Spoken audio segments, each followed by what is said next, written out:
Hi welcome back to my channel. Hello guys.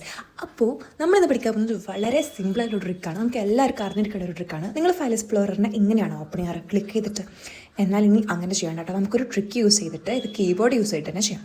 അപ്പോൾ അതിനായിട്ട് നമുക്ക് വേണ്ട കീസാണ് വിൻഡോസ് ആൻഡ് ഇ കീസ്. അപ്പോൾ നമുക്ക് നോക്കാം. വിൻഡോസും ഇയും കൂടി ഒരുമിച്ച് നമ്മൾ പ്രസ് ചെയ്ത് കഴിഞ്ഞാൽ നമുക്ക് ഫയൽ എക്സ്പ്ലോററിനെ ഓപ്പൺ ചെയ്യാൻ വേണ്ടിയിട്ട് സാധിക്കും കേട്ടോ. നമ്മളിങ്ങനെ ക്ലിക്ക് ചെയ്തിട്ട് ഓപ്പൺ ചെയ്യേണ്ട ആവശ്യമില്ല. അപ്പോൾ നമ്മൾ എപ്പോഴും ഫയൽ എക്സ്പ്ലോറർ യൂസ് ചെയ്യുന്ന ഒരു ഓഫീസിൽ പോകുന്ന ഒരു എംപ്ലോയി ആണെങ്കിൽ ഇങ്ങനെ ഈ ഒരു കീബോർഡിൻ്റെ ഷോർട്ട് കട്ട് യൂസ് ചെയ്തിട്ട് നമുക്ക് എന്ത് ചെയ്യാം, ഫയൽ എക്സ്പ്ലോററിനെ ഓപ്പൺ ചെയ്യാം കേട്ടോ ഗൈസ്. അപ്പോൾ എല്ലായിടത്തും ട്രൈ ചെയ്ത് നോക്കുക. ആൻഡ് ഓൾസോ നമ്മളിപ്പോൾ ഒരുപാട് ഫയൽസ് ഓപ്പൺ ചെയ്ത് വെച്ചിട്ടുണ്ട്. ഇപ്പോൾ എൻ്റെ സ്ക്രീനിൽ നോക്കുന്നത് കാണാൻ പറ്റും. എക്സൽ അതിനകത്തുണ്ട്, വേർഡ് ഉണ്ട്, അതേപോലെ കുറേ ഫയൽ എക്സ്പ്ലോറേഴ്സ് ഇങ്ങനെ ഓപ്പൺ ചെയ്ത് വെച്ചിട്ടുണ്ട്. അപ്പോൾ ഈ എല്ലാ ഡോക്യുമെൻറ്റ്സും ക്ലോസ് ചെയ്യാതെ അല്ലെങ്കിൽ മിനിമൈസ് ചെയ്യാതെ എനിക്ക് എവിടോട്ട് പോകണം, എൻ്റെ ഡെസ്ക്ടോപ്പിലോട്ട് പോകണം.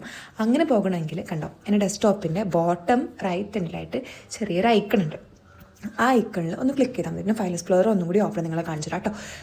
ബോട്ടം സൈഡിൽ റൈറ്റ് എൻഡിലായിട്ട് ചെറിയൊരു ഐക്കൺ കാണാൻ പറ്റും. കണ്ടോ, ഇത് നിങ്ങൾക്ക് കാണുന്നില്ല, ഷോ ഡെസ്ക്ടോപ്പ് എന്നുണ്ടോ എഴുതി കാണിച്ചിരിക്കുന്നത്. അവിടെ ഒന്ന് ക്ലിക്ക് ചെയ്ത് കഴിഞ്ഞാൽ നമുക്ക് സിമ്പിളായിട്ട് എന്ത് ചെയ്യാം, ഡെസ്ക്ടോപ്പിലോട്ട് പോകും. അപ്പോൾ കമ്പ്യൂട്ടേഴ്സ് എപ്പോഴും യൂസ് ചെയ്യുന്നവർക്ക് ഇതൊരു യൂസ്ഫുൾ ടിപ്പായിരിക്കും എന്ന് വിശ്വസിക്കുന്നു. ഇഷ്ടപ്പെട്ടാൽ ലൈക്ക് ചെയ്യുക and follow for more videos. Thank you so much.